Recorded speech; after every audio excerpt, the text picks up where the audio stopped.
So guys, अगर आप भी एंड्रॉइड फ़ोन यूज़ करते हैं और आपके फ़ोन पर एड्स आ रहे हैं तो उनको ब्लॉक कैसे करेंगे, इस वीडियो में सारी गाइडेंस आपको मिलनी है।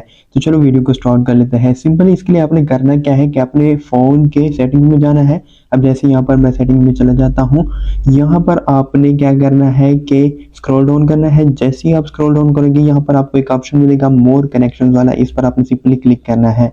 अब जैसे ही इस पर आप क्लिक करोगे तो यहाँ पर एक और ऑप्शन आपको मिलेगा प्राइवेट डीएनएस, इस पर आपने सिंपली क्लिक करना है। अब जैसे ही इस पर आप क्लिक करते हो तो यहाँ पर थर्ड ऑप्शन आपको मिलेगा private DNS provider host name, इस पर आपने क्लिक करना है।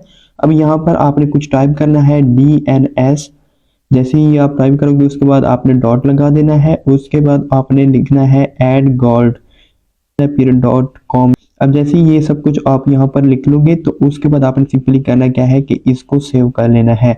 अब जैसे ही इसको आप सेव कर लोगे तो आपके फ़ोन पर कोई भी इसके बाद एड्स नहीं आएंगे और आपका फ़ोन जो है वो हैक नहीं होगा। अगर आपको वीडियो अच्छी लगी हो तो ज़रूर लाइक करना। कोई भी क्वेश्चन क्वेरी हो मुझसे आप कमेंट सेक्शन में पूछ सकते हैं। Thanks a lot for watching.